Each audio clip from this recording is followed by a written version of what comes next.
my junior year in high school. I started working at Gold's Gym, and people were like, "Man, you look big. You should compete." So I made the mistake of competing, and I caught the bug. I decided that I did not want to wrestle in college, which all my friends and family, everyone was like, you work your whole life, parents take you to all those tournaments. I just fell in love with bodybuilding, and I really decided then that I wanted to be a pro bodybuilder.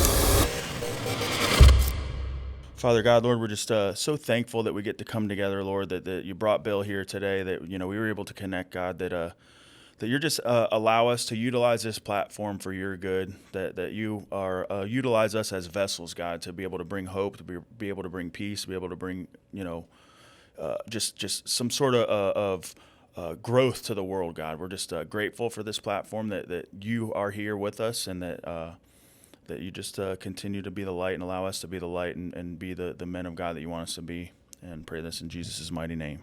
Amen. What's up, guys? We're here for another episode of the Discipline and Legacy podcast. Got a very special guest today, my guy, Bill Wilmore. Him and I met a couple of months back. Been following each other's journey and path, and he's a bodybuilder, championship bodybuilder, won some competitions, competed pro. So we definitely connected and aligned on that, and man of God, and just all around good guy. So from what I know of you so far, I'm ready to hear the whole story. And, you definitely got it going on. You're killing it, man. And appreciate you coming today. Oh, thank you so much, man. An honor to be here. Like you said, I went to the event. I had a chance to we had a really nice talk. Mm-hmm. And then I went to your social media, and I was blown away by everything that you were doing. And I was just reaching out to you. Wasn't even thinking about doing a podcast or anything, nothing to do with me. I was just showing you respect because I enjoyed our conversation. And then when I saw everything you're doing, and it was great. And one thing that's great about those events is like, man, you meet so many like-minded people. And for me, half of it, that's what it's all about. Like-minded people, and then obviously absorbing that information. It's like, once you receive something one time and, you're intentional about wanting to learn about it, it stays there. So I tell people all the time, why wouldn't you want to do life with people like that? Why wouldn't you want to be in rooms like that? So much better than, being around other folks, being miserable. And that was me too. Like, so, I was that guy. And, so I guess, man, we'll dive right in. I definitely want to hear your story. Definitely want to hear where you came from, how you came up, how you became a success, and kind of how you got to where you are today. Well, I guess we would start probably. My background is I was a wrestler, high school wrestler. I wrestled my whole life. I started when I was like 5 years old, and I wrestled in Pennsylvania, which is it's a wrestling state, Penn State. Absolutely. Oh yeah, absolutely. So I started when I was like 5, 6 years old. I wrestled the whole way through high school. I did not wrestle in college. I did have the opportunities to, but however, what happened was my junior year in high school, I started working at Gold's Gym, and people were like, "Man, you look big. You should compete."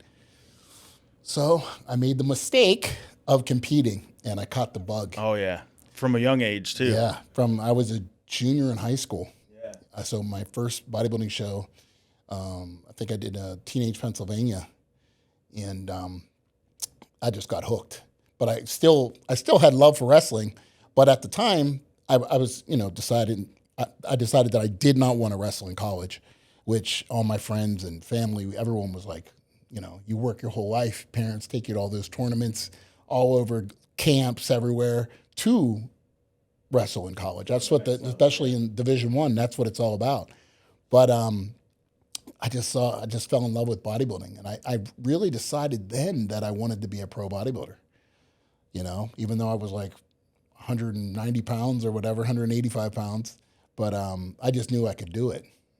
I feel like it's different up north too. Like I think down here for wrestling, because wrestling, that's like you start at 5. Down here it's like baseball, football, because we play year round. So like even you got winter league and spring league and all that. So I was a wrestler in high school as well, but I never got into it till high school. So like the technique wasn't there for me like these guys that started when they were 5, 6. Wrestling, it's hard. You can be like a super scrappy kid, and and you can compete at a certain level, but it's hard. You got to really put the time in, to be elite.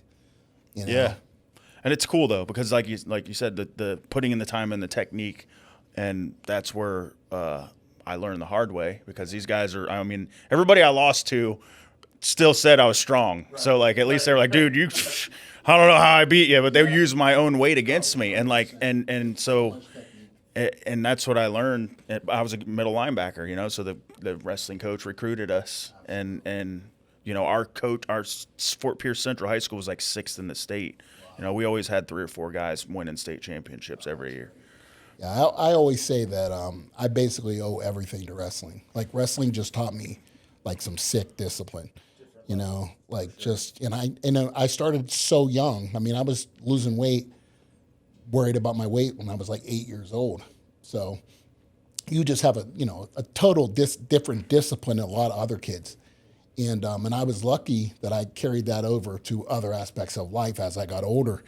And in bodybuilding, it's not necessarily who has the best genetics or who has the best gear. It's more along the lines of like, who has that discipline and that dog in them to like just keep going. And I got that from wrestling for sure.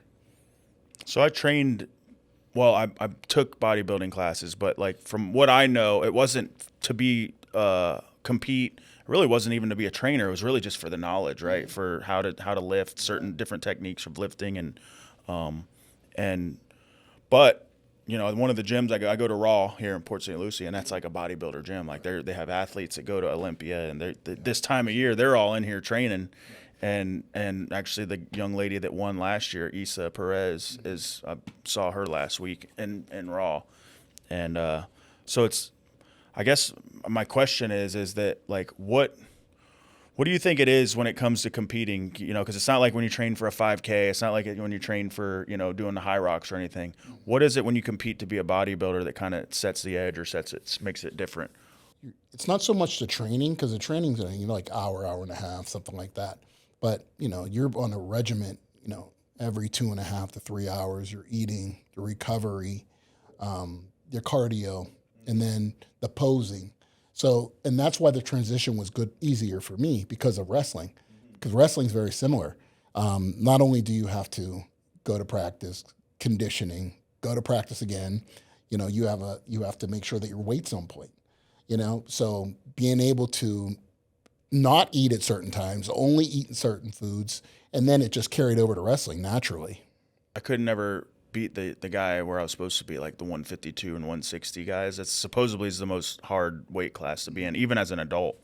And so I never could beat them guys. So they're cutting weight, spitting in cups, and I'm gaining weight. Like I'm eating double cheeseburgers trying to get to 171. And yeah, that's what I wrestled. I wrestled my junior year. And my junior year, I wrestled 171. My senior year, I started the year off at 189, and then I dropped to 171. But I was lower. I was $160 and went up to in high school. And I was like so freshman year, barely benched 90 pounds, like little guy. I was a cornerback on the freshman football team. So and I was always top 5 fastest. But then varsity football team weight training class, 9th grade year. I was the only freshman in that weight training class. So I went from like maxing out at 90 pounds of bench to like 225 by the end of the year. Eating, like I said, and even on the wrestling team, these guys are cutting weight. I'm gaining. Like I'm 4 cheeseburgers at lunch, curly fries, two red top milks, like, and so I bulked up quick and turned into like a little pit bull. And like I said, 160 was probably, I think, junior year. I dropped out my junior year, almost the end of my 11th grade year. Yeah, in 10th grade, I wrestled 155. And so you bulked up in school too? Yeah, I played football as well. So it's kind of crazy. I would gain weight over the summer, lift weights, and then when wrestling started, I would drop 20 pounds. Like that's a bodybuilder. Yeah. Right there, you were already, and it was perfect. That's exactly how it was with bodybuilding. That's what I tell people is like they're like, how do you get so big? And it's like, well, it's a combination. And they're like, oh, I gained 12 pounds. I'm like, that's not 12 pounds of muscle. Like you don't care. Like you gain water weight. Like the human body from my knowledge is that like each cut and bulk cycle, each bulk cycle, you can probably gain like 3 pounds of lean muscle. And that's why it takes years and people don't realize it. For sure. Like when I started, think of it like this. So it took me, I turned pro when I was 33 years old. So I competed for pretty much all those years. And but back in the day, it was really hard to turn pro because there was only like 3 shows that you could do to turn pro in. And I never had enough money to be able to do like multiple shows like these people do. So I would just do 1 show a year. So I would do like Mr. USA and I'd come in 3rd place. And then I started going the opposite direction, 8th place, 9th place. And then I ended up changing and going to a trainer. His name was Jonnie Rambod. He's a very well-known trainer. He's coached a ton of guys. Actually, he was the beginning of me totally changing me. I went from... He was with C-Bum too, wasn't he? Yeah. Phil Heath, Jay Cutler, a bunch of people. So I went from 9th place at the Nationals to 2.5 years later competing in the Mr. Olympia. Wow. So it was like, like life-changing. So you would definitely say that your coach has something to do with... Yeah. I mean, at the end of the day, a lot of times when you see these coaches that have these guys and you see these big transformations or, the guy's just missing just that 5-10%. And that's pretty much what it was with me. But it's the guys that are coachable, Like I was extremely coachable from sports. So I just listened to what he said and we worked well together. Half of it is you do have to find somebody that you work well with. Every coach isn't for everyone, But for me, it was great. And I trained, I think the best I ever looked was when I was like 42 years old. So I retired, I think it was like 43, 44 when I retired. I'm right there. I'll be 40 this year. So I was in the best shape of my life at 40, between 40 and 42. I'm the best shape of my life right now that I've ever been. Now I'm starting to run and do all the, the high rocks training. Like it's super CrossFit-ish, but I love it. I like training. I like having something to look forward to instead of just going to the gym and having it like. It's funny that you say that because for me right now, one, I just recently hurt my shoulder, so I haven't been able to train the way I like to. But as I retired, I've had a hard time finding the balance because I've never worked out without having a purpose. I never was like, oh, I'm working out just for the girls or be in shape. Like I've always worked out from the time I was like 14, 15 years old for something. Like it was football, it was wrestling, it was always something. And then up until I was 42, now it's like going to the gym and it's like, it's hard for me to like push myself the way that I either, right. Like it's either like all in or I'm like, oh, okay, that's enough. So I'm still working on that balance. And to be honest with you, I don't want to go back the other way. Right. You know what I mean? It's my body's beat up from doing everything that I did for so many years. But in the same token, thank God I'm healthy and got some couple little injuries, but finding the balance is where I need to find. Yeah, I think I'm on the other end of that spectrum now where, like, having something to train for versus, like, just going to the gym to go to the gym. Like, obviously it was to lose weight, feel better, everyone in my mom and dad's. And now it's like, oh, well, let's do this. It's not the actual high rocks, but, and I'm like, we're training for it. It's August 19th. There's another one in September. So I'm just going to go from one to the next. But it was really on my mind, too. I don't want to box. Like, I know I could probably beat somebody up, but my wife's like, I won't go if she's scared to see me get beat up or whatever. But maybe do a bodybuilding competition. I've always been a little thick, you know what I mean? Always been a little chunky, always ate, but actually putting in that discipline to get down to like the shredded, kind of spot where I need to be, is probably next on the list. Well, let me know. I'm down, man. I'm on any information I can get because absolutely. I've never done it. Yeah. I don't know anything about it. Like, but being around it and the gym that I go to, and like, it's like there's that little question of like, it would be cool to do it just to say that I did it, kind of deal. It's not even That's the way. For me, as far as bodybuilding goes, this is another reason why it's hard. Like, I've accomplished everything that I've ever wanted to do in bodybuilding except one thing. That realistically that I had. You know, a lot of people have like, you know, that's one thing. I always had realistic goals. You know, like, is I wanted to be top 10 in Olympia, which unfortunately I never made it. I competed 5 times in it. And I've been super competitive in a couple of shows. I felt like I could be in the mix there, right. But that was the only thing. Everything else, you know, I wanted to turn pro. I wanted to be on the cover of magazines. I wanted to travel the world, guest posing. You know, I wanted to be sponsored by supplement companies. Like that whole lifestyle of the pro aspect of bodybuilding, I lived. I competed with 7 or 8 Mr. Olympias. You know, so I'm proud of that part. Yeah, you know? even training with Hani, I mean, that's a big deal too. Yeah, but for me, it was always like one of those things where no matter what I've accomplished, you know, I always find a way. It might be my way of helping me stay humble. Is if I would have top 10 Olympia, I would feel the exact same way. I would have said I've never been in the top 5, right. And if I was in the top 3, I would be like, okay, I never won. You know, and I've been like that in everything that I've ever done in my life. And I think that I think it's a good thing because it's always it keeps you humble, because it's true. You didn't. There's always another level, you know. And that's the reality is like too is that I struggle with this. Is it like these things that we strive for that are like you know, these goals that they're man-made, you know, and it's cool to say like, hey, I got the certificate or I got the gold medal or whatever, but at the end of the day, it's just a gold medal. You know, yes, it took a lot for you to get there, but like there's more to life. There's more to.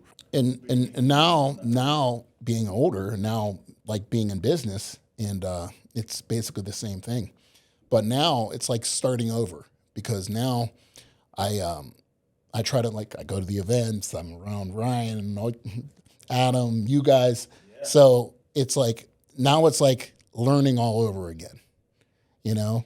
So that's something though, but now I really enjoy that. Yeah. Like I enjoy being like, man, I have my own company.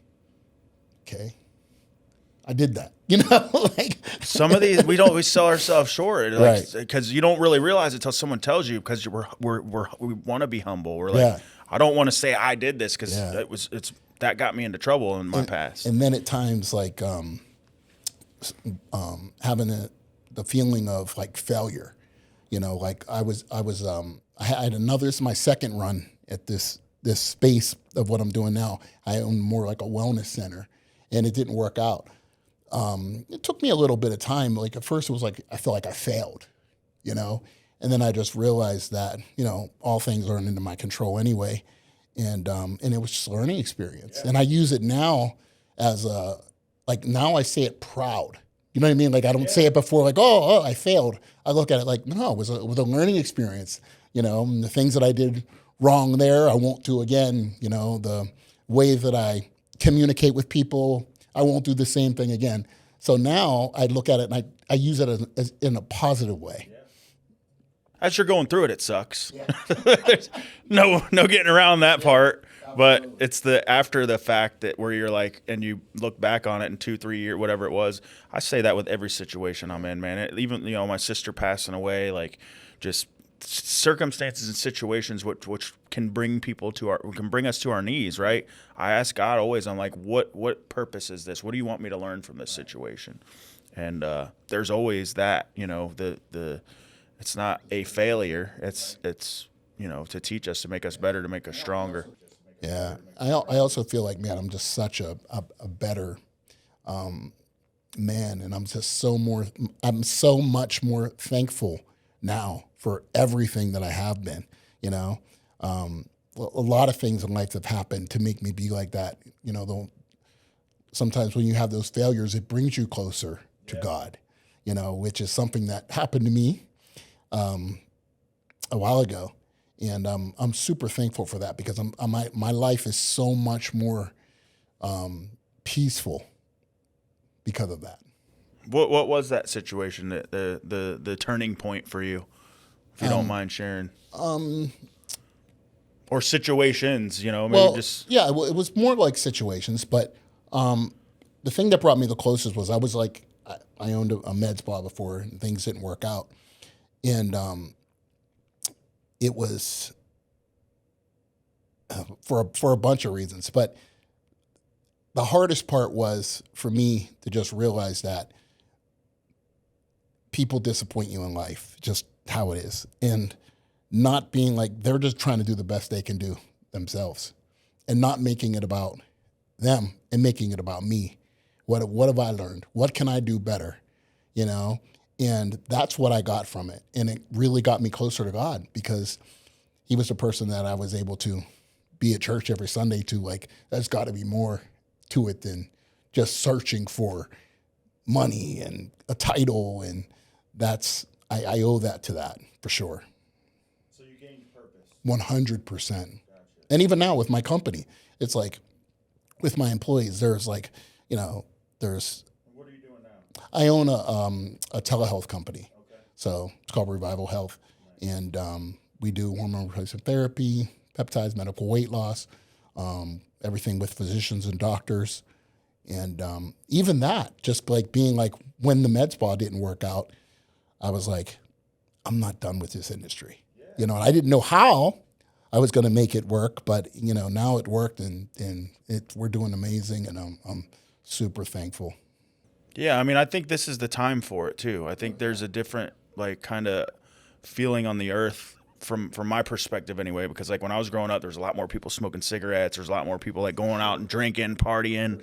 And like, that's just kind of the younger generation. Everybody talks junk about them, but like there's a shift happening from the younger generation that I think is different. And like, instead of going to clubs, these guys are waking up at 6 a.m. on Saturdays and Sundays and having big wellness events on the beach with like, and it's cool. Like I'm going to a run club event to just go hang out with a bunch. I don't run. Right.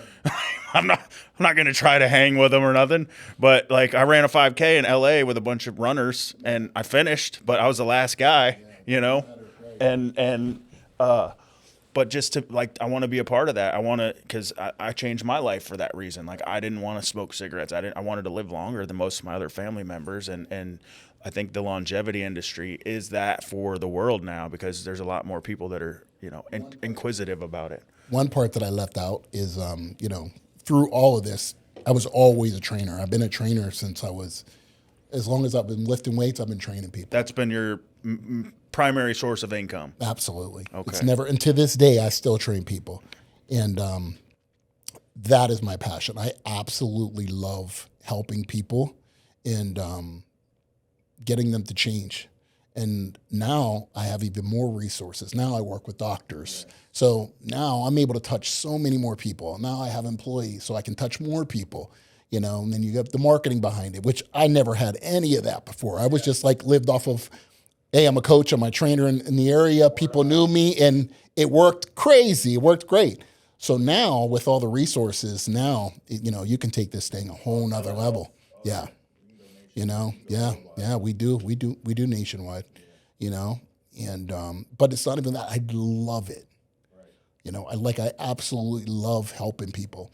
And one thing that we ran into with the med spa that was different than what my telehealth company is, we kept going. Everything was after everyone that has money, big tickets. Everybody has money. And with my telehealth company, if I get somebody and they're on testosterone alone and they stay there, whatever, I'm happy. You know, we obviously get people, we just get them in the door and then they end up staying with you and they end up spending tons of money on peptides and everything else. Exactly. But the approach was very different. And I love the idea that I can help, you know, somebody can make $50,000 a year and be a patient of ours for years. And then they can bring their friends, you know, and then 1 out of 10 of those people are going to be somebody that's going to end up being the person that gets the big purchases. But I don't push for that. You know, I'm like, how can I help you?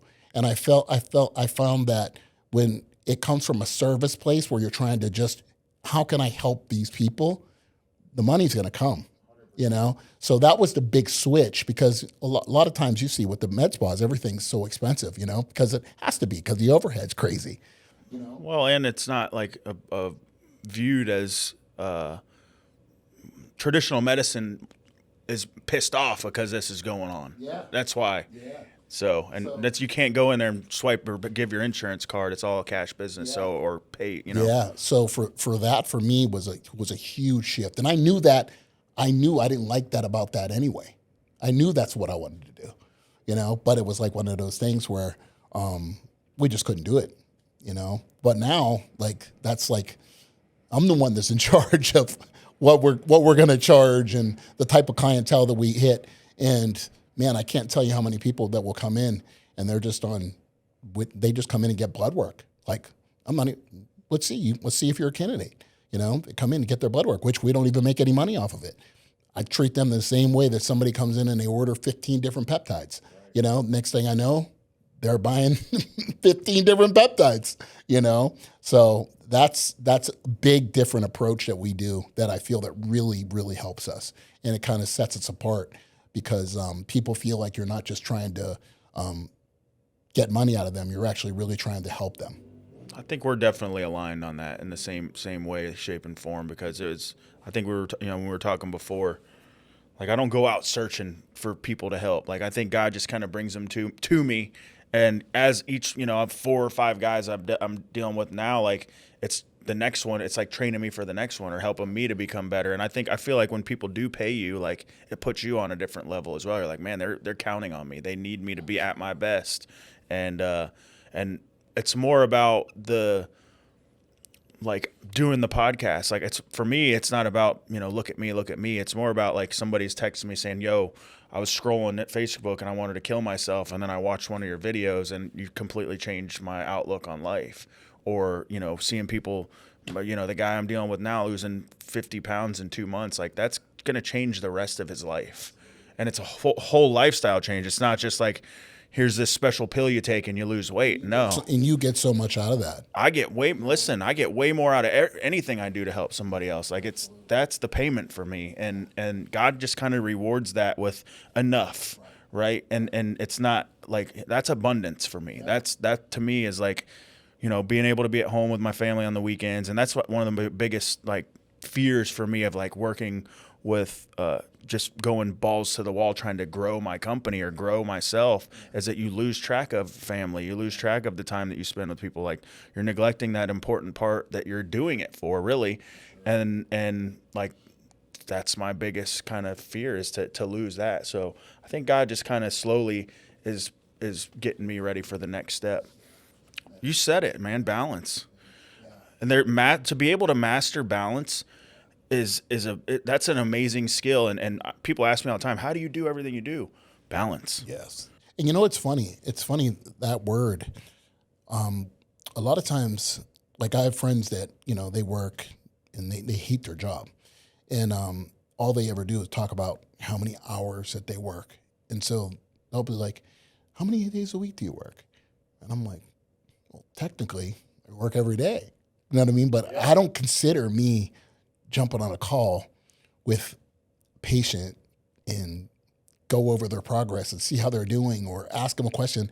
I love that. That's not even, I don't even consider that work, And then, of course, just the actual idea of watching something grow from a business standpoint, I would say this is the first time that I've actually done that. Yeah. Taking something, not with, no investors, no partner, just I'm going to make this work one way or another, and thankfully now, a year into it, just to say, we kept the doors open, we stayed alive, and, and we're growing, and it's very humbling. That's awesome. Yeah. No, it's definitely a good space to be in. Yeah, for sure. This is the time for it. And maybe it's one of those things that, just like the pet industry is a $18 billion a year industry. My mom didn't care about the cat when I was a kid. She just didn't even have a litter box. Open the door, let it go outside. Now there's Jesus, you can't get, these are people's kids. And like I said, you just got to move with the time. So whatever's popping, roll with it. And why not? Like, why not be the best version of yourself, and why not take care of your body so that you can live longer? And if the science, the research is there, that we're moving in that direction, I mean, it works. Absolutely. And you help, like, in being able to help so many people, even as a trainer. I tell trainers all the time, like, when I have trainers that I'm talking to, and I'm like, hey, bring people my way. Like, that's actually how I started in the industry. I go, when you're a trainer at a gym, local trainer at a gym, and you tell your clients that you work with doctors and certified people, you instantly get a different level of respect from them, because most of the people that are that the trainers are training are all professional people. So they find they're out. They're paying you, so they trust you if they're exactly. paying you. So they take your advice. So as soon as they hear that you're working with doctors and nurse practitioners and PAs and everything, like, they're instantly like, okay, this guy's the real deal. And I tell them all the time, I go, man, it's going to give you a level of credibility. And that's something that really has helped me, because I'll be like, all my clients that I train, first thing I do, like, when they're filling out anything, it's like, okay, where's your blood work? I won't even work with them without their blood work, So that's something that's really helped. I think the cool thing too, one of the companies that the offices I've been dealing with here was started as Revive, and then as Elevate as the Vero Beach version, but they come to you and do your blood. Let me tell you how much I hate going to, like, Quest Diagnostics, or, like, dude, where are you at? Paramedic shows up, draws your blood, and then I'm on the phone with my doctor as I'm driving down 95 on my way to a work meeting, going over it. Like, there's just, and you pay for convenience like that, right? You pay for that, and like, what is he calls it? He's a concierge doctor, but in the same industry and understands it. Like, I went to my primary care when I was overweight, obese, worst shape of my life I've ever been in, and told them everything I was doing, like, and they were like, here's this medicine, here's a CPAP, instead of like, hey, why don't we try, like, changing your diet for 6 months first? Yeah, they don't even ask. Just right to the medication, which is crazy. And that's why, like, I still, not that I have anything, we need doctors, we need, that in the world, but there's a reason why they call it practicing medicine. They're looking at Google. There's some things, not everybody's the same, and that's what I tell people too, especially when they're doing, like, they're trying different things with peptide research or different supplements and stuff. I said, listen, everybody's body's different. What works for me won't work for somebody else. So you have to be your own guinea pig, really, and kind of feel it out, and there's certain, like, baselines or guidelines that you can start with, but other than that, like, you just got to get to that point where you figure it out on your own. With proper professional guidance, right? So, and nowadays, it's like the wild, wild west out there. Everybody's an expert, and everybody has and it's unfortunate, like, now with the peptide space, everybody's just looking for what's the cheapest thing out there. They have no clue at all what they're putting in their body, and it's don't see results either. Yeah, like, hey, what's this supposed to help me? Yeah. Well, it's not working. Well, it's because it's not real. Yeah. What the hell it is, but it ain't that. And of course, when you say it, it sounds like you're being like, oh, you're just saying that because you're making money. It's off of it. I do make money off of it, but, it is your health. Yeah. It is what you're actually putting in your body, so. Well, and you hold yourself to a standard too, right? That's what I always tell people too, is like, there's other, just like you want to get high. You can go to the street and buy drugs, or you can go to the pharmacy and buy some weed across the counter, or whatever you want to do. But you don't know what you're getting. Same thing with testosterone. Same thing with testosterone. So if you're looking for the bottom of the barrel, we can't beat you, but we can give you good prices, and you're getting what you're putting in you're getting what says it is on the bottle. And talking about TRT too, or testosterone, I was 26 years old when I first started getting testosterone replacement therapy. I was a firefighter paramedic, 26 years old, my first year at the fire department in Pinellas County. So obviously sleep cycles were messed up, melatonin levels were low, luteinizing hormone levels. I didn't know any of this at the time, but that's firefighters and cops are like the biggest testosterone replacement people in the nation. So And like that first year, they got my test. We did physicals every year. They tested my testosterone. I went down 300 points in a year, and I started, supplementing high dose melatonin because melatonin helps. It doesn't make you groggy, but melatonin is a precursor for luteinizing hormone. So that was like my kind of booster, natural booster. And a lot of people don't realize that, like, at 26, you shouldn't have low T.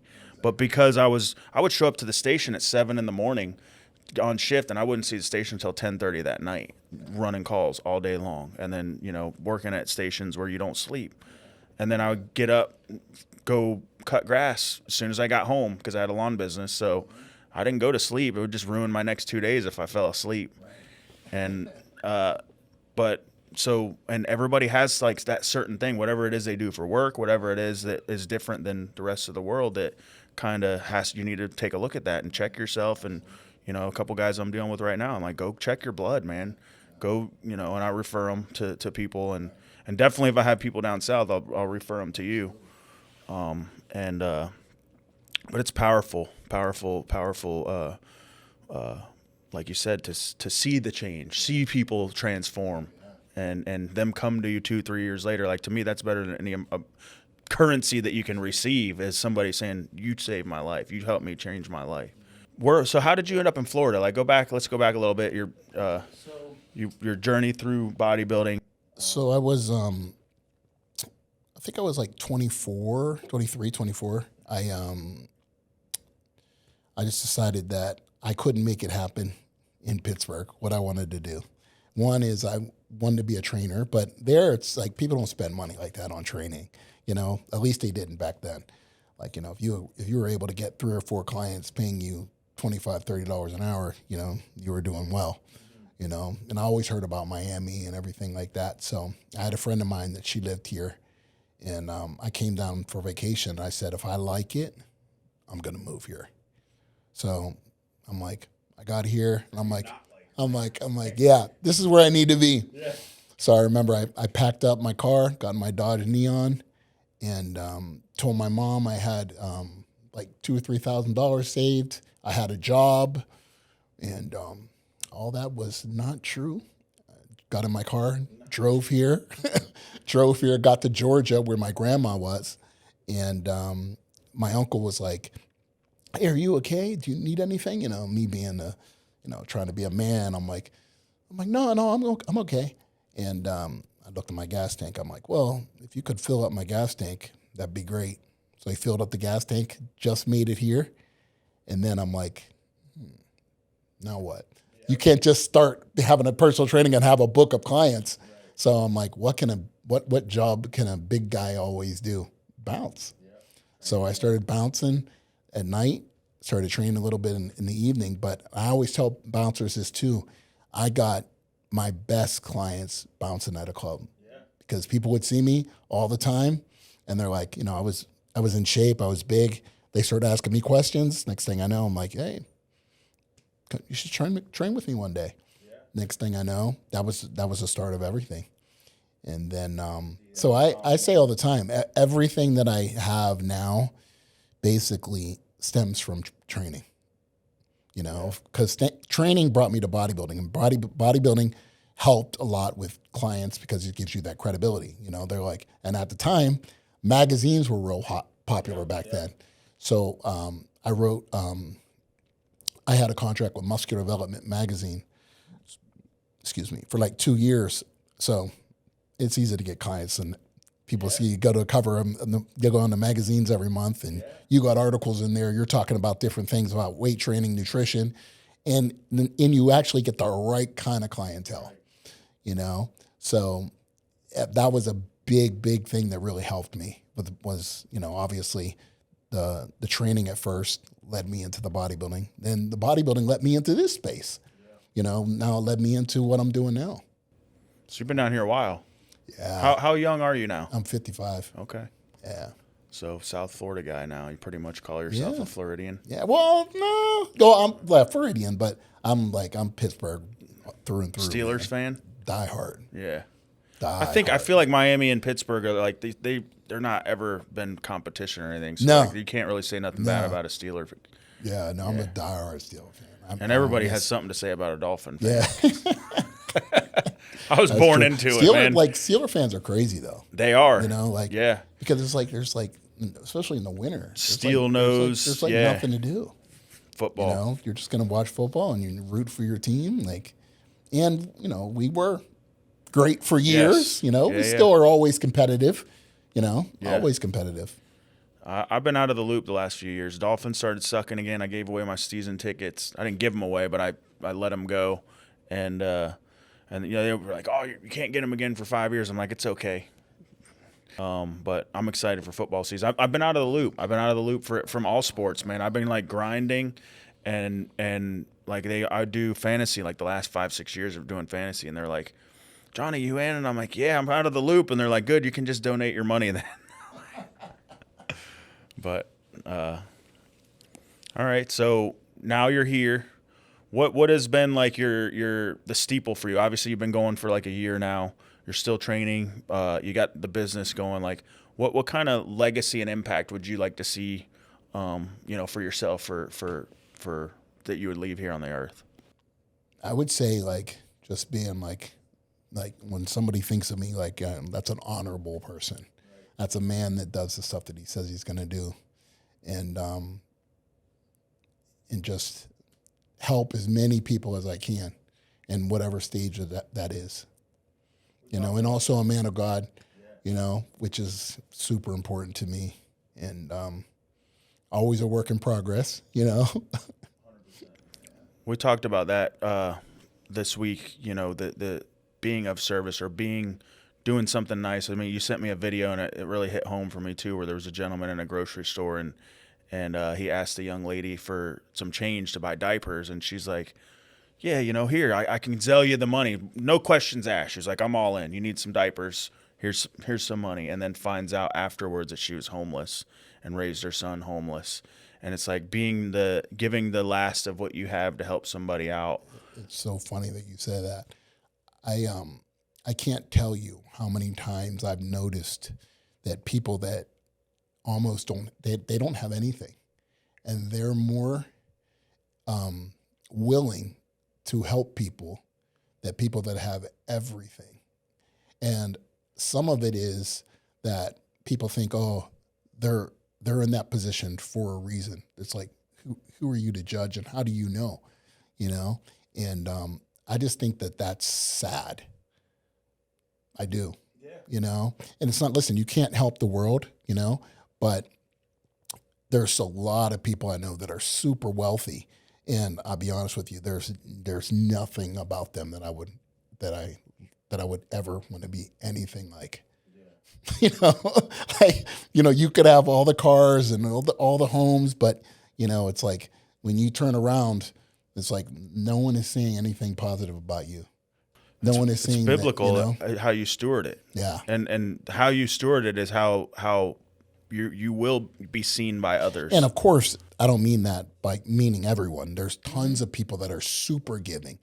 But I do notice that there's a lot of times that you're just like, everything has to do with them. Everything is me, my money, my this, you know. And it's just like, man, it's just such a sad way to live to me. Well, I think you have to be conscious of that too, because we can all kind of get caught up in that, you know. For me, my pride and my egos took me to my knees multiple times in my life. So like, I did this, I got this, when in all actuality, all of those times that I became successful or was able to move to a different level and get to a certain spot in my life was because of the people who were around me and because of God. Like, God conditioned me for every part of my life. I look back, like he prepared me for this step from the previous step, prepared me for this step, taught me how to do this. And he just, like, it was, there's no coincidences in life. Like, that's what I talked about when I met you. I'm like, there's no reason why you meet people come into your life. How I met Ryan, how I ended up at his studio.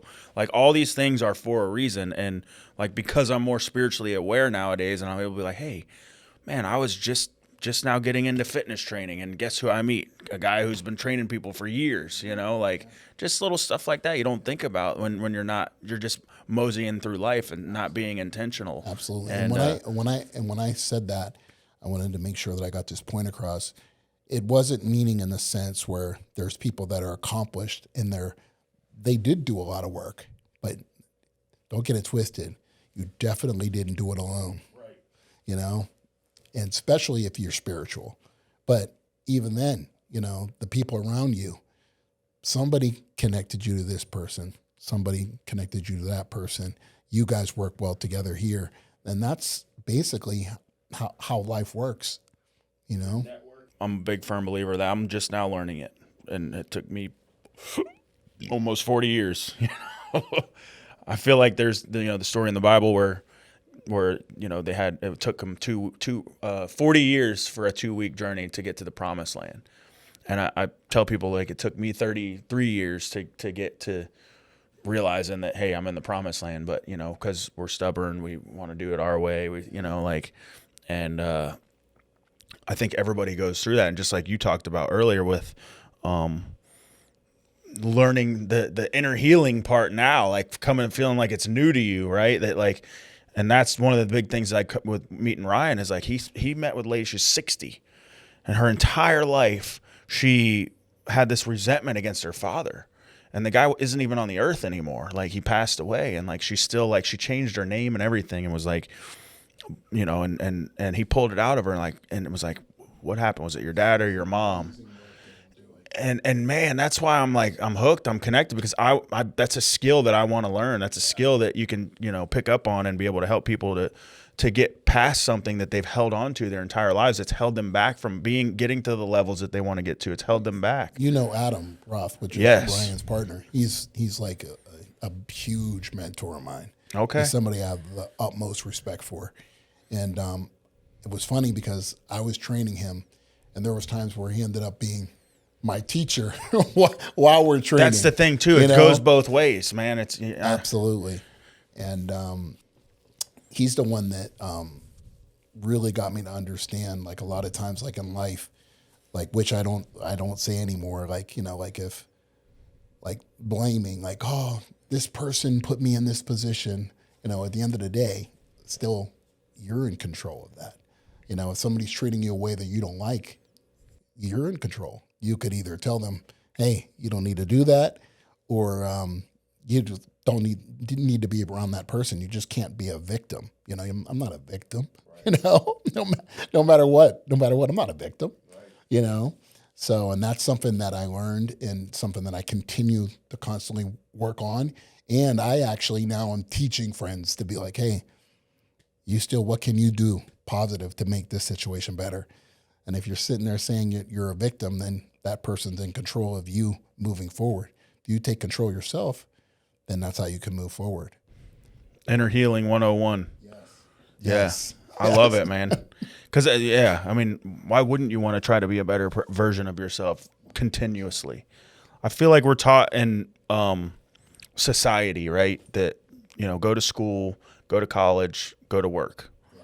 And there's no more learning after that. Yeah. And even, you know, there's learning, you go to church or whatever, yes, that's definitely, you're learning scripture, you're learning about the Bible, you're learning to be a better person, but learning to grow. And, you know, my son asked me, he's like, Dad, I hate algebra. Like, why do I have to learn algebra? And I'm like, son, I use algebra every day. It's problem solving. People come to you. They say, hey, I'm having this go on with me. Oh, well, let's check your blood work. Let's figure out what the problem is so we can solve it. You know, oh, that same thing happened to me 2 weeks ago. Why don't you try drinking a little extra water with some electrolytes? Right. Whatever it was. We're problem solving, right? Somebody calls me and says, hey, why does this cost so much? Well, because of this, this, and this. And so looking at that from a different lens, where I was able to say, hey, every day I need to be learning something. I need to be growing. I need to be moving in a positive direction. And I'm not trying to be better than anybody else. I just want to be better than I was yesterday. And that's where God wants us. God wants us to progressively get better, because as we progressively get better and our needs are met, it's inevitable that we want to teach others. For sure. Because you get to a point where you're like, yeah, I've done this, and everybody starts asking, man, how'd you become a bodybuilder? How'd you do this? That's what happens, man. People see the light. They see you emitting a light, see you on a different level, operating on a different frequency. Yeah, there's I love coaching. I used to love coaching bodybuilders, and I kind of got a little bit burned out in the sense where accountability. There was just people that now what people do is they do a show, they don't do well, and it's their coach's fault. Oh man, my coach the last minute Saw didn't that tell in the me UFC the other day too. Yeah, it's like okay, but what about you missing your cardio? What about you doing this? You know, you're a coach, you're a team. Teams make mistakes, plays go sour, things don't work. But to just outright blame your coach, like, I just think it's such a cop-out, you know? And it got to a point where I didn't see people putting the same amount of discipline that I did in, but they wanted the results. Everyone would come to me and they would say, hey, I want to be a pro bodybuilder. I'm like, don't come to me. Tell me, you're doing your first bodybuilding show. Like, in what sport do you know that people do an event one time and say they want to be a pro, you know? And it got to a point where I'll tell people right off the bat, I have no expectations. I don't tell you, hey, you're gonna win, you're gonna turn pro. I never tell anyone that. I don't paint anybody a picture of them. They're some kind of crazy success that they have. Hey, if you're willing to work hard, you know, we will definitely make you the best version of yourself. I will make you the best you've ever looked in your life. And that's basically all I want to do. But a lot of people, oh, what about this pro? I'm like, you don't look like a pro. You know what I mean? Like, baby steps. Gotta get to pros. past amateur before you become a pro. Yeah, you know, and it got just like to a point where they're like, I hate to say it, a lot of them are just so ungrateful in the sense where you're just like, and it's not grateful for, you know, just because you're your coach. It's just grateful in the sense where, man, you get a chance to do this. Give it your all. You have 12 weeks or six weeks left. If you never ever compete again in your life, it doesn't matter. That's not telling if you did an amazing event or not. It's just a matter of like, finish what you said you're going to do and do the best job you can do. Yeah. You know? I think the world too today now is like I take my 15-year-old son, he's almost 16, for example, as the instant gratification. Everybody wants something, the speed, the attention spans are shorter, the willingness, the grind. I say, like, whether they got that dog in them or they don't have that dog in them. Like, he don't got that dog in him. Tua didn't have that dog in him. Like, and I try to portray. I was raised by a Vietnam vet Marine, right? So there was a level of dog put into me from a young age to where like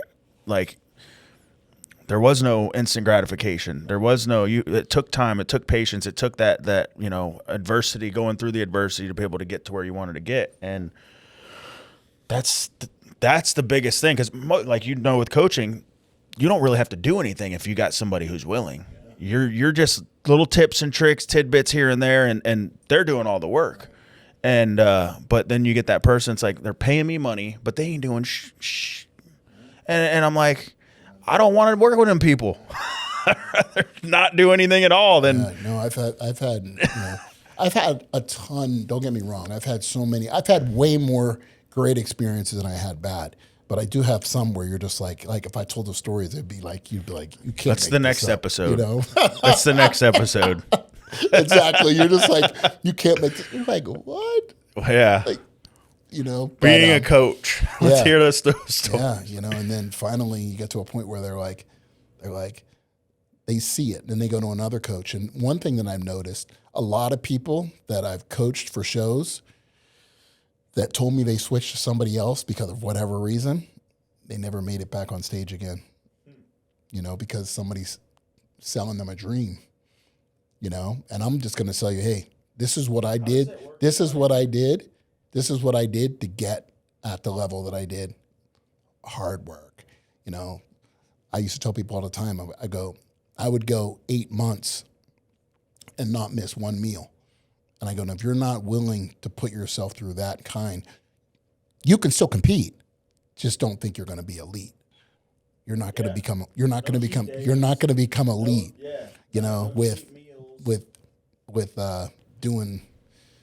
with that kind of effort. I feel bad if I miss taking my creatine for a day. Like, I'm like, what is wrong with me? Like, my brain's messed up. Almost like when you drink coffee, you're like, what happened to me today? Oh, I forgot to drink my coffee. Like, but I think you can probably identify with this as just having a routine, daily routine, and like you're lost without it. And so, what is it like for bodybuilding, for like a coach for bodybuilding? How does that work? Like, obviously, bodybuilders, to be able to make money, it takes long-term, like 100% all in all the time. But are you paying the coach to be your coach, or do they make money or something if you make money? Paying them. Okay. Yeah, they're paying you for your time and your knowledge and your information that you're giving them. Yeah, for sure. Yeah. But it got to a point where it's such a racket, in the sense where I shouldn't say it like that, but I mean, like, people would train they'll have 50 people at one show, 30 people at a competition. How do you coach 30 people for an event in one day? You can't, then they'll have other people doing their job, but it's not, they're paying you for you, then it just becomes a point of like, now you got AI, people are just cut and pasting diets, giving everybody the same diet, same routine. And if you give it to 30 people, 5 of them are going to look great, and the other, or the other ones have great genetics, or the people that are really good, they give more attention to, and the other people, they just, here, do this. And I've seen it, and it got to a point where I'm like, I coach people. I coach people individually here and there, but I try not to. I really don't want to. I don't want to be at a bodybuilding event every weekend, sitting there events with these people, because a lot of times they don't even want you to pay you to be there. You're like, you're all day Saturday with you. Yeah. What? Yeah. But yeah, that's all new information for me, for sure, and I think for the world as well. But it's. I mean, bodybuilding has been great for me. It can be a great sport, and coaching can be super rewarding. Like, I've had some athletes that I've coached, and they turned pro. Some people that to this day now they're trainers. They're coaching people. They're getting people ready for show. And now I support them with their athletes. I see them on social media. I'm like, great job. Like, for me, it's like, I love that. See somebody that I coached and now they're coaching athletes, So. If you had, if there was a younger, kid that was watching this, I'd say between 16 and 20 years old, and they wanted to get into bodybuilding or they wanted to get into the coaching space, what would you have to say to someone in that younger age group? Oh man, just take your time, take your time and be super mindful on who you're listening to, because there's a lot of people out there that can get a hold of you, and they can basically destroy your life. I've seen it. I've seen people have coaches that they don't care at all about their health, and have these kids doing crazy gear, and it's just it's the wrong fundamentals to start with, for sure. For sure. So start out natty. Absolutely. Yeah. 100%. Yeah. Especially at that age. Well, you see it a lot more, I think, with the influencers and the creators and stuff. And so, I say that to say this, is it like, if you do have a, even on this platform, there's some younger folks that have chimed in, and I saw some, some kids out over the weekend at the park, and you have to realize that we are, especially if we're in the coaching industry, the people are looking to us for information. And, I kind of go back to my son with this too, where I don't tell him to Google it, but I tell him to do your research, right? Don't believe everything. Go look at several different pieces of information and eat the meat and spit out the bones, and it's, that's what, I was born at a time in 1986 to where like I still have like the tech kind of, I haven't completely said screw it. Obviously I'm here in a podcast studio, put all this stuff together and was able to, learn, but there's, I've looked at everything I possibly could and done my research on everything if I want to go all in on something. So I would say that too, for sure. But the only problem with that is a lot of times if you can find a great mentor, because there's a lot of garbage out there. There's like, especially with the bodybuilding space, man, there's just like, I think about some of these cycles and some of these kids are doing it. It's just crazy. I'm just like, you're doing more gear and things that you're putting in your body that people at the highest levels aren't even doing. You know, everybody thinks that it's along the lines of, oh man, bodybuilding, the more stuff you take, the bigger you get. I wish it was that easy. No. You know? You still got to work too. Yeah. Like it just doesn't just happen. 100%. You still got to grind. You know? So they can, and like I said, now there's everybody out there putting what they're taking out there. And you're a kid, man, all you have to do is listen to the wrong person. Next thing you know, you're in a world of trouble. Yeah, I would agree with that too. Like, it's a different world. It's a different world. So for sure. If you could go back 20 years and tell Bill 20 years ago something, what would you say?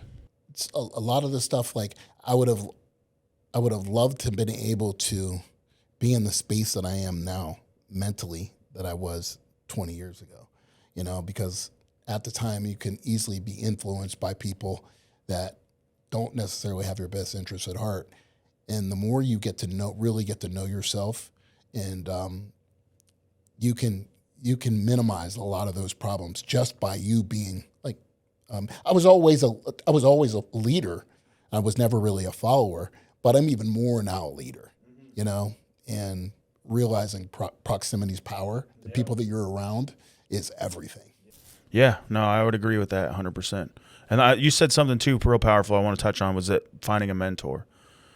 You know, that was something for me, like, you know, I talked about it earlier where I think we're taught, society has taught us to where like we just get to a certain point and it's like, now go out into the world and go work and listen to your boss and do what you're supposed to do, whatever it is. Like, even if you go into entrepreneurship, like there's still something you have to listen to, whether it's the laws of whatever industry you're in, whatever it is. So having somebody that knows more than you to help you through your journey. Like, I have a mentor. My mentor has a mentor. Like, dealing with people, being in those rooms with the right like-minded individuals that have your best interests at heart. I think to add to that is having a mentor doesn't necessarily just mean that it's a mentor that knows more than you in the craft that you're in. It's like you need to find a mentor that has the same standards as you. Like, they have integrity. Because now you're going to start looking up to people that don't have integrity. People who have more, like you said, monetarily, and they're like, they got it in a bad way. That way, you can fall along the lines where you're eventually you're like, who am I? So I say that too because like my background is 12-step. So you call it having a sponsor, or you call it, like, if you go to church, you call it your disciple leader, being discipled by somebody, or you have a mentor, right, or a coach. All of these things really mean the same thing. But and when, especially in 12-step, when I'm looking for a sponsor, I'm looking for somebody that has something that I want, that's on a level that I want to be on. And you look at all those things. How are they living? Is their talk match their walk? Like, so. That's and we outgrow our mentors sometimes. We outgrow our sponsors. We get to a point where, or maybe, you know, like, just aren't aligned anymore. And it's like, you know, a lot of times, like, you know, it could be for a season. You know, I mean, I learned a lot from a lot of different people that I wouldn't necessarily say that I need them in my life anymore. We're just too different. But at the time, I still learned a lot from them, you know. Like, I look at, like, wrestling back in the day. I mean, to this day, some of my wrestling coaches I still talk to this day. And when I look at them, it's like, it's coach, how you doing? Like, to this day, and I look at them like I'm a kid looking up to my coach, which is a man. Meanwhile, I'm 55 years old now, but I always look at them like the respect that I have for them is so high. And that, to me, is what it's all about. Yeah, that's exactly what I'm talking about. Whenever you can have that impact on somebody that now has multiplied impact, right? Because of that impact that you received when you were younger caused you to go in a direction that you're in, and things that you may or not have learned from that person are values instilled in you that you now carry on. And that's like, I have one of my coaches from high school, Coach Matthews. He just passed away. God rest his soul. He had the league record for stolen bases, or at the school record for stolen bases. And you know, I played baseball, football, played street basketball. I was on the wrestling team, and my biggest thing I wanted to do was beat his record in stolen bases. Well, when I played baseball, I played with Mike Brantley at Fort Pierce Central, and Mike ended up going pro. He won the World Series with the Indians, and I used to strike him out in Little League, and he would cry and throw his baseball bat. Mike, if you're watching, you don't act like you don't remember that. But they would never let me steal. So every time I got on base, I just took off, and I got like steal first and second, and like they'd be like, Parsons, what are you doing? They'd sit me on the bench and be like, you won't ever let me steal, coach. Yeah, I like a couple of my wrestling coaches. Almost every time I go home, we always get together. And recently, I got inducted into my high school's Hall of Fame, which kind of took forever, but I made it. I've got my 21-year high school anniversary. It's actually this month. But you know what's so funny? One of my friends, his name is Brian Cipolone. We all wrestled together. Another one of my friends, his name was Steve Cassidy, and we all wrestled with each other since we were like literally like, I think Brian and I wrestled together since we were like maybe like 9, 10 years old. And he got inducted. He was actually a state champion. So was Steve. And they got inducted into the Hall of Fame years ago. And Brian told me something that was funny. He said, man, I kind of wish I got inducted later like you. He said, because I feel like you just you appreciate it so much more. It was like, you know, I was like kind of like, he went off and wrestled at college. They went to Lehigh. And Steve ended up being like a 2-time All-American. And we all were like super, super close. And I looked at those guys like, man, they did something that I didn't do. And they look at me like, Bill, you're in the Mr. Olympia, you're in cover of magazines, you know? but it's just like one of those things where I look up to those guys, you know, and we all grew up together, and it's great because they're such good people and like down to earth, good people. I have one of the guys that I'm mentoring right now. He was a wrestler in high school, not far out of it. It's 6 or 7 years ago, and he loves what he does. He's an entrepreneur, and he probably is going to watch this and say something, but he's really like, it's on his heart. Like what he does for a living, he loves, right? But it's like not what he wants to do. So like I brought it up because I'm like, dude, this area, there's no, like, you have jiu-jitsu schools, you have all these schools, but there's nothing for wrestling. Wrestling is like an up north sport. But there's a lot of people who are coming from up north down here. So like I think that there's, and not for market purposes, like for money, but obviously if you love wrestling that much, like to open up a school, you know, you're already renting a space for your mechanic shop. Like you could do it, you know. In Pennsylvania now, they didn't have this when I was in school, but now they have these they're called clubs, and they're huge, and they have all these kids like that'll come from all around the tri-state area, and they get to wrestle with each other, and they bring up their level because they're competing with a bunch of beasts all day long. Everybody there is like-minded people, and they all feed off of each other. I can't imagine if we had that. Man, that's what I'm saying. Is like, and all you got to do is be the guy that starts it, you know. And he this dude. When I tell you, he eat, slept, and breathed wrestling. Like that was me for baseball. This guy like he's very passionate about it. I'm like, so to try to get like, I would love, and I'd help him. Like whatever we got to do, like let's go, like, get it going in this area. And, you know, maybe supplement your other company and not do it anymore and love what you do when teaching wrestling. Yeah. You know what's so funny? Like at my gym, they asked me one time if I wanted to teach a class there in wrestling. And I said, you know, it's like one of those things where like I've been away from it so long, but it doesn't matter. Like I watch all the college, all the like. But you don't have to do it. You can call people and be like, yeah, hey, come teach a class, and you collaborate. That's the world nowadays, is collaboration. Absolutely. Absolutely. But I do. I mean, it's like, you know, to this day, I love wrestling. There's a passion, man. There's something about it that is this like. And wrestlers, like, you know. They're their own people. 100%. They're different breed. Like I remember going and staying in hotels with wrestlers versus like the football team, and like there's just a different level. Even though you were a team, but it's an eye sport still. So like everybody would be like, we're on the team, we're winning, but did you see me beat that kid in 22 seconds? Like, yeah. We like when we were wrestling, like all of my friends, like we all fed off of each other. We all, like we'd see him go out and like he'd win this tournament, and I'm like, oh shoot, I gotta win no matter what, Like it was like for us, it was like one of those things where, and it was funny because those two guys that I was talking about, Brian and Steve, before, like we had a phrase that a saying that we used to say to each other, especially Steve and I. The goal was always to, in 10th grade, was to make it to states. Okay, junior year was a place in states, and senior year was to win. And they did it, and I didn't. Like I did it up to winning. I didn't win, but it was one of those things where, and believe it or not, as a kid, that was tough for me. Yeah. It was like, because it was like literally one of those things where I wasn't able to achieve that particular goal.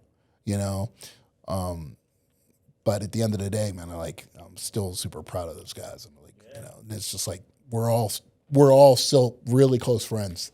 Which makes it even better. Spend more time with it, like team sports like that. Like even with football, like the reunions this year for 21 years. We missed our 20 year last year, but like I remember the locker room like it was yesterday. Like I remember like the smell, like the nasty ammonia, like football locker smell, like the rusty weights, the old just. I've been asked this question before.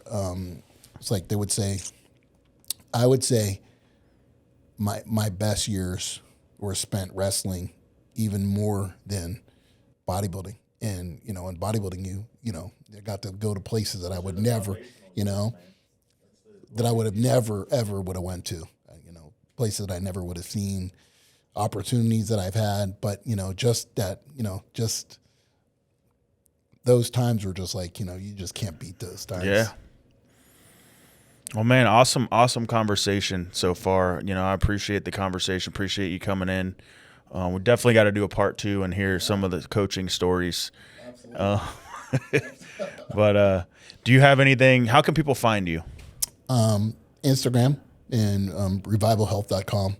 So what is your Instagram handle? You can tell the just camera. My name, Bill Wilmore at Gmail. But okay. I'm sorry, that's my. You can get me at Gmail. That too. But just Bill Wilmore. Put up my name and my Instagram will come up. Okay. And then are you on any other platform? Just Instagram, Facebook, or Instagram, Facebook. Okay. Yeah. And then your business Revival, is that you also have a page for that? Yeah, revivalhealth.com. Revival Health. We will get those links. We will post them in the bio, guys. So definitely check out the links in the bio. Go follow him. Check him out if you're not already. And you got anything else to say to the folks at home? Oh, that's it. And I think I have a great conversation. And definitely. I enjoyed my time for sure. Yeah. You guys, thank you for tuning in for another episode of the Discipline and Legacy Podcast. Don't forget to like, comment, subscribe. Tell us what you thought. We'll see you guys on the next one.